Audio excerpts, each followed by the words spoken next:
தமிழக 2021 சட்டமன்ற தேர்தல் பிரச்சாரத்தில் சீர்மரபினர் சமுதாயத்தினருக்கு ஒரே ஜாதி சான்றிதழ் வழங்கப்படும் என்று திமுக தேர்தல் வாக்குறுதியில் மு.க.ஸ்டாலின் தெரிவித்ததை இன்று வரை அந்த வாக்குறுதி நிறைவேற்றப்படவில்லை.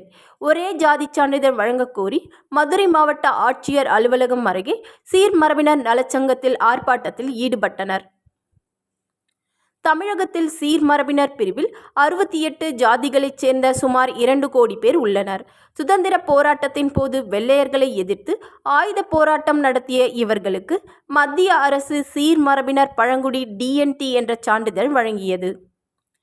தமிழக அரசு 1979 அதனை சீர்மரபினர் ஜாதிகள் DNC என பெயர் மாற்றம் செய்தது.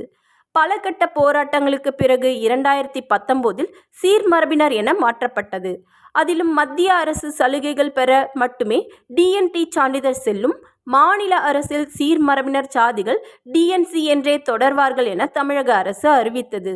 ஒரே பிரிவுக்கு 2 ஜாதி சான்றிதழ் வழங்கப்படுவதால் நாங்கள் பல சலுகைகளை பெற முடியவில்லை. எனவே சீர்மரபினர் பிரிவிற்கு DNT என்ற ஒரே சான்றிதழ் வழங்க உத்தரவிட வேண்டும் என கோஷங்களை எழுப்பினர். தேர்தல் அறிக்கையில ஒற்றை சாதி சான்றிதழ் தருவேன் அப்படின்னாரு. அடுத்து ஸ்ரீவில்லிபுத்தூர்ல ஒற்றை சாதி சான்றிதழ் கையெழுத்து இட்டு விட்டுத்தான் தெம்பாடிக்க நிற்கிறேன் அப்படின்னு தமிழக முதல்வர் சொன்னார். அதையும் நம்பி நாங்க நன்றியும் சொல்லிட்டோம். ஆனா இன்னைக்கு பிள்ளைகளுக்கு மத்திய சர்க்காரோடைய நிதி உதவி வாங்க முடியல. இந்த பிள்ளைகளுக்கு 6ஆவதுல இருந்து 12ஆவது படிக்கிற வரைக்கும் 25,000 ரூபாய் ஸ்காலர்ஷிப். இங்க DNT இல்ல, தமிழ்நாட்டுல மட்டும் இல்ல, மற்ற எல்லா ஸ்டேட்டும் வாங்குறாங்க. நாங்கள் வாங்க முடியல. இதுகளுடைய எதிர்காலம் கேள்விக்குறி. இன்னைக்கு பார்த்தீங்கன்னா நீட்டை இவங்க கண்ணாட கூட பார்க்க முடியாது. ஒரு உயர் கல்விகள் படிப்பதற்கு DNT மக்களுக்கு அருகதை இல்லைன்னு மத்திய சர்க்கார் சொல்லுது. இதுக்கெல்லாம் வேணும்னா எங்களுக்கு ஒற்றை சாதி சான்றிதழ் வேணும். நீங்கள் சும்மா வர வேண்டாம் சார். எங்களுக்கு வெள்ளைக்காரையும் கொடுத்துட்டு போனது, நாங்கள் குற்றம் செய்யவே பிறந்தவங்கன்னு நாங்கள் ஆமான்னு ஒத்துக்கிறோம். எங்க பிள்ளைகளுக்கு வாழ அவன் கொடுத்த சலுகை வேணும்ல, அதை மறுக்கிறதுக்கு நீங்க யாரு கேட்டா அதிகாரிகள் சொல்றாங்க 69% இடஒதுக்கீட்டை பாதிக்கும்னு.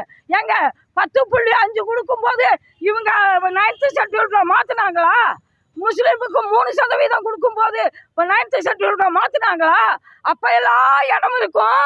24 மணி நேரம் கூட இல்ல, 10.5 கொடுத்து அது சட்டம் மசோதா சட்டமாச்சு.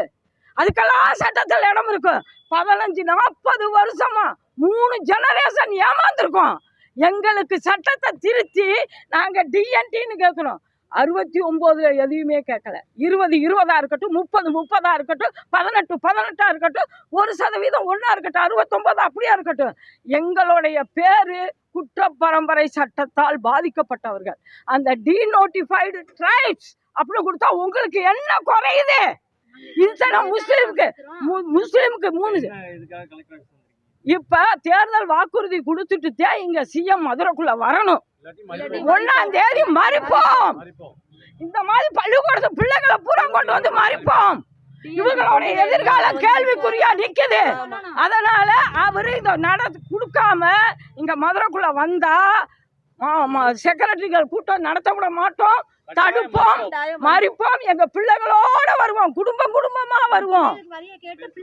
என் பேர் தவமணி தேவி, சீர்மரபினர் நலச்சங்கத்தில் மாநில பொறுப்புல இருக்கேன். இவங்க தேனி மாவட்டம், மதுரை, திண்டுக்கல் மாவட்டம், மற்ற எல்லா மாவட்டங்கள்ல இருந்து வந்திருக்கோம். நிச்சயமா அடுத்து வர்ற எலெக்ஷன்ல சொன்னதை செய்யணும். எங்கள் திராவிட மாடல் நாங்கள திராவிட மாடல் இதுவா? சொன்னதை செய்யாம இருக்கிறதா திராவிட மாடல்?